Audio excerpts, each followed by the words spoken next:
Hey, what's going on, TPL? Aaron Murray here, and I do apologize for wearing my red. This was by accident. I have two VFLs with me today, Darian Kincaid and Jared Garantano, joining here on the Players Lounge to talk a little football heading into the big game, probably the best game of the weekend, the first round game. Tennessee traveling up to Ohio State Saturday night. Going to be an absolute epic football game, and excited to get these two guys' thoughts on the game as we get ready to go. Fellas, how is it going today? Looking good in your just beautiful orange and black and gray and smoky gray jersey behind you. Yep, it's the best shade of orange, but we're doing good, man. Grateful for you to have us. Excited to talk some Tennessee football and get the ball rolling. Yes, sir. Great opportunity. Appreciate you having us, Aaron. I'm excited for the Vols, man. It's a hell of an opportunity. Oh my God, it is. I'm not gonna lie, as obviously someone who doesn't have skin on the game, other than my brother-in-law who played baseball at Tennessee. So my niece and nephew are always rocking the orange. I have to tell my sister to put some red on them. But obviously, SEC pride. I am someone. I know a lot of people don't do this, and I'm going to get your all's thoughts on this. I root for other SEC teams. So like in games like this, I'm going to put my SEC hat on. Like I'm going to say, hey, go Tennessee. May not be the team who I think is going to win the game necessarily all the time, but I'm always going to be cheering for SEC when it's all said and done. Do you guys have the same thing? Like, if you're watching Georgia or Alabama in a bowl game, like, are you kind of like SEC pride, or are you kind of like screw them? Like, I hope they get their butts blown out. I think I get all emotions. I'd say that Yeah, the few of the SEC teams I definitely don't want to be rooting for, but when it comes down to it, the SEC is the SEC, and it's the best conference in yeah. the country. So if one of the teams are playing, I'm all SEC out. So I got to ride with the SEC on everything. Yeah, 100%. SEC just means more, right? So Yeah. excited when those guys get out there and perform and represent us well, and even if it's Florida. Yeah, Yes, yes. that's one of Florida, them. That's Alabama, one of them. Virginia. I can't really root Uh, for, but them and Bama. But we'll talk about that later. all right. Well, let's get into this game a little bit. So Tennessee's had 3 weeks off, which is a long time off, and obviously people think of the positives. Hey, you get healthy, you get guys back, you get to take a little bit of a break. Um, the scheduling for college football in the playoffs, I think, is going to change a little bit after the first iteration of it. Is 3 weeks off, like from you guys being a player perspective, is that too long? Like, do you expect some rust early in the first or second quarter, or do you think, hey, we're so far in the season, this is more positive than maybe a negative of them coming out a little bit rusty there in the first? I'd say, Aaron, this is a question more for DK because with our positions, we don't really take the brunt of the physicality throughout the seasons. I know linebackers, Yeah, offensive line, defensive line, even wide receivers and DBs, they have a challenging schedule throughout the year. And for 3 weeks, of course, we wish it would be a month probably for them. But from the quarterback's perspective, it doesn't really do much for us. All right, our bodies are as good as they're going to be most of the season.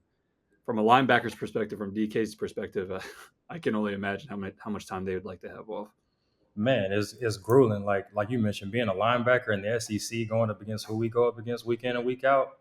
Those 3 weeks is like a nice little luxury to have to get your body nice and fresh to play at a high level. When it counts, right? I think when we have bowl prep for those 2 weeks after the season, you're flying. Getting ready to play, and it's exciting to feel good again. It kind of reminds you of how you felt in camp and preseason at your best. So I think it's a good opportunity for those guys.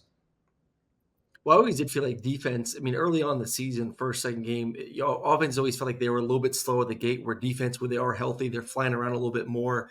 Offense, there's just more that has to execute in order to have success. And obviously, you see offenses start rolling from there. Speaking of Tennessee's offense, obviously, Jared, it's been kind of up and down. We know the struggle, especially early on in football games, the inability to score in the first quarter, the second quarter, the first half in general. It's been a really good end of the season, especially from the quarterback position. What Tennessee offense do you anticipate, and which Nico do you anticipate showing up in this game? The Nico maybe we saw at the beginning of the season, throwing with anticipation, a lot of confidence, kind of went through that rough patch. I think it's played better as of late. Kind of after the 3 weeks, what are your expectations for him and the offense early on in this game versus Ohio State? Right. Me personally, I think the world of Nico.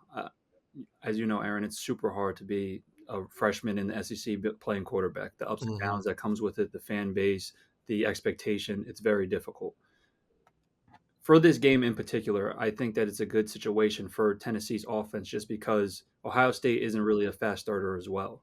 So if they can find their groove somewhat quick throughout the first quarter, second quarter, if they can find something going and create some positivity in the first half, I think that would be really beneficial. As for Nico, I think that Nico is a great football player and Coach Heupel puts him in excellent positions. A lot of that has to do with the scheme. A lot of that has to do with the run game, which has to do with Dylan Sampson and the offensive line. And we had some really good playmakers on the outside. So it's a cultivation of the whole offense. Of course, I have my trust and beliefs in Nico, but a lot goes on to Coach Heupel's shoulders and a lot goes on to that run game and the pass blocking as well. Darren, is there any, I don't want to use the word frustration, but when you look up and the offense is struggling early and the defense is phenomenal. There's no doubt about Tennessee's defense. But in a game like this, the sense of urgency, knowing that like this is win or go home, this is a playoff game. There is no more tomorrow. Like we got to find a way to win. And as we all know, who've played football and played football at a high level, all of us on this chat, it takes a complete team to get that done. Yes. What's the feeling on defense, in your perspective, if things are slow on offense? How do you keep that positivity as a unit and as a football team on the sidelines? Honestly, just focus on executing at a high level. I mean, you're going to have your opportunities where you're going to make a play to be able to win the game. So I think as a defensive player, I think that's what you're focused on, that next opportunity to go out there and, kind of put that line in the sand that we're not giving anything up and looking for an offense to go out there and score as well. And we're going to hold the line, as well. So I think they're excited for that opportunity. I think the natural thing to do in big games, like you've played in many, is to feel like you need to press if things aren't going correctly. I think that Coach Heupel does a good job of having the guys stay neutral throughout the whole game and sticking to the game plan. But from a perspective of a player that has been in big games and has done it, I think that it would be most beneficial just to stay neutral and continue riding it out. Like I said, Ohio State's not really a first half team as well. So just being able to figure out what they're going to do, the adjustments that need to be made at halftime, if we can keep it a close game throughout the first half and then we explode in the second half, I think that would make for a really good game and a really good situation for Tennessee. Hey, listen, at the end of the day, a win's a win. It could be 0-0 at halftime. It look ugly as hell, but Tennessee wins. Tennessee wins. So If it's I think that the outcome. Hey, listen, when it's a single game season, which is the playoffs, all that people care about is did you win and did you advance. I was thinking on the defense real quick, Darren. This Tim Banks in his nature is very aggressive. Yes. This is an Ohio State offense which has two elite running backs. I mean, they got two of the best in the country, but they can't run the football. It starts with the offensive line. That's not their forte. They tried to do it against Michigan, couldn't get it done. Right. Tennessee's elite up front. Is this a game where you're a little less aggressive because of the talent on the outside for Ohio State, or do you kind of keep your mentality and your MO of who you are on that side of the football? I think you stay who you are and what got you here in the first place. I mean, this is a very disciplined and consistent bunch, especially up in the front seven, but we also have playmakers at corner as well with Rob McCoy. And I think that matchup is going to be special to see. But I also think, like you mentioned, they have really good running backs as well. And we have to be disciplined in how we approach our front seven, make sure we're stopping the run. And especially in a cold game, in a hostile environment, I think that would be their mindset, that they will try to establish the run game first before they try to go outside. So we have to make our mark doing that as well in the interior. Well, we bring up the cold game, and we always the theme is, I know it's very football talk, is what travels. Well, what travels is defense and running the football. Tennessee does both those. What performs well in cold climates is defense and running the football. And in Tennessee, obviously, same thing. So it feels like Tennessee, obviously, everything is heading in a direction of an upset is definitely there. But I do want to hit on the cold weather. And it's not like Tennessee is, say, SMU going to Penn State. Like, that's a big difference from weather in Texas to Pennsylvania. Going from Knoxville, where it's been cold in Knoxville, it's been somewhat cold in the South a little bit. Going there, I don't think it's going to be like a shock you kind of to their system playing in that weather. But from a quarterback perspective, though, I'm sure Nico, he's a big guy, he's got big hands. But Jared, talk about a little bit from a quarterback spot of dealing with cold weather, maybe a little bit windy, maybe not, but just the execution of getting the snap, handing the football off, throwing it, how all that's different, and whether that could be in the 20s. Yeah, I would say that the weather is more of a psychological factor. I know Nico's from California, but when you look at Tennessee, I don't think that this is a negative per se, just because you think of the weather that's in Tennessee. I mean, I remember some of our games in November were absolutely freezing. Like I'm talking to like Darren remembers, but we had a Kentucky game and they were ranked top 10 in the country, and it was almost like 10 degrees during this time of the year with the Smoky Mountains and all good old Rocky Top. It is colder weather, and they're preparing in colder weather. Now, obviously, you add into travel and the consistency with staying with that and having to develop good habits with that. But I don't think weather is as much of a factor as people may think, just because Tennessee is a colder state during these months. Now, for quarterback play, absolutely, it's a little bit more difficult to throw in the windy, colder conditions. It's harder to get warm, just for like all skill positions. But I don't really view this as a negative for Tennessee going into this game. Yeah. Defensively, does it get you more excited knowing that advantage defense in a colder game like this? Honestly, Or does it hurt more to try and tackle? Like, are you like, when you like, look across and say, like, oh, that dude's kind of big and this ain't going to feel too good? Like, does it change the way that you mentally or physically play the game in a colder environment? I don't think it changes the way you mentally prepare or how you approach tackling anyone. I think it makes your hit sting a little bit more. And I'm hoping that's the case on Saturday for sure. All right, let's get to some keys to the game. We'll start on the offensive first, Jared. Like we said, thought about this has been an offense that we expect explosive plays, big passing plays, and we've seen that throughout the year. But it's obviously been very much a Dylan Sampson show with this offense line and the talented running back.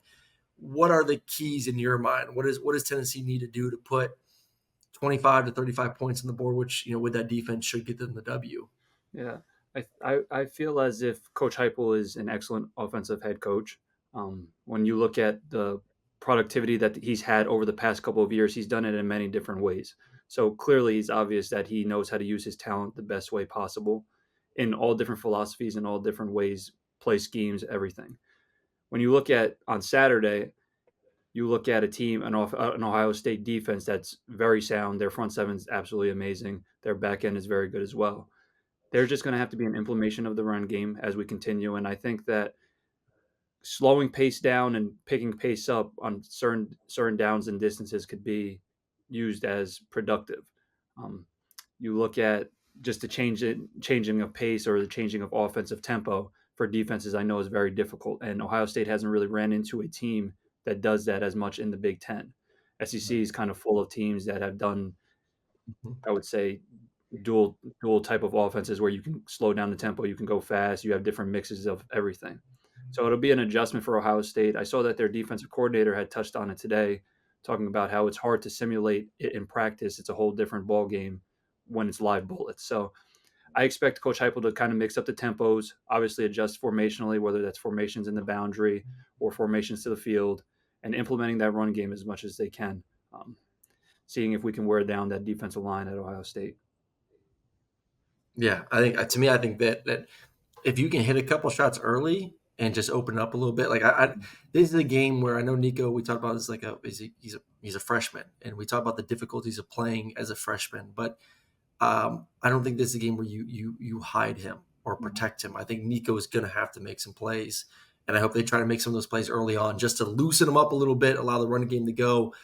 Because if he can hit a couple shots in the first quarter, first half, I think this offense could explode for Tennessee in a really, really good way. So, that's my thoughts. Just like, do not feel like you have to protect him. This is a game where he has to make plays. This is playoff football time. Your best players got to go out there and do their thing. Darren, on defense, what are some of your keys? Like, what does Tennessee need to get done against this offense, which has elite playmakers on the outside, and I think Will Howard's playing at a high level this year. Yeah, Will Howard is definitely playing well, but I think the main thing is definitely stopping the run. But like you said, our main factor is we got to control that outside receiver, Jeremiah Smith. I mean, he's definitely an elite freshman, and he's going to be able to make his plays. But the opportunities where we have a 50-50 ball in the air, we got to be able to bat balls when Will Howard is in the pocket and things of that nature. So I just think we need to continue to play aggressive style of defense, which has honestly been productive for us all year.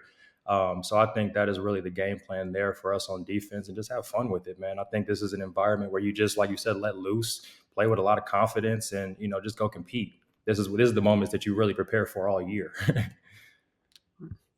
All right, so I've been hearing all week that Tennessee fans are going to take over the stadium. Maybe just talk about Tennessee fans and just that of like what are your anticipations when you turn? I don't know if either you go into the game, but when you turn it on Saturday and they pan to the stadium, do you think Tennessee can get 30% of that stadium filled up with the orange? 30? That's 30. the that's I'm Listen, saying 45, 40 easy in that range. Okay, okay. as many know, I've had my fair share of experiences with Vol Nation and the Tennessee fan base. They are absolutely the best fan base in college football, and I wouldn't be surprised if they reach 50%. Honestly, I mean, they are absolutely adore Tennessee football, and at the point of this is the first time in college football playoffs, I expect them to completely show out. 100%. Like you said, they're an extremely passionate fan base. They travel well. I've envisioned like many road games. Like we went down to Auburn in 2018 and being on the plains for the first time, I didn't know what to expect, but we walked out the tunnel and I saw half the stadium be orange. You got a lot of confidence when you're playing out there that your fans are supporting you 100%. So I think Vol Nation is going to show out for sure. And it's the playoffs, Yeah, and it's come not on. that bad of a Mhm. drive. Oh yeah, there's a lot of people taking that drive from Tennessee to Ohio for sure. Yeah. All right, all right, all right. Before we let you two go, then give me final score predictions. DK, what you got? You go first. Final score Mm, position. I'm saying 24-17 Vols. Okay. Vols by a touchdown in a close battle. That's That's a really good score. I think I'm going to go 23-20. A lot of field goals being kicked in the first half, but 23-20, low scoring battle. Defenses are Love going to play well. We're going to be able to pull it out. Rocky Top on top. All right, and then they play afterwards. Winner goes and plays Oregon. So the schedule is no favor to any of these two teams for their where they are positioned in this. But hey, Yeah. all that matters is winning one and moving on. Well, I appreciate you two joining us here on the Players Lounge, two VFLs, and hopefully do this again next week after Tennessee gets a massive win in the Ohio State in the short hoop show up there and walks away, moves on to the second round. So appreciate you two joining us and have fun this weekend. Yes, Thanks, sir. Aaron. Appreciate it. Appreciate you, brother.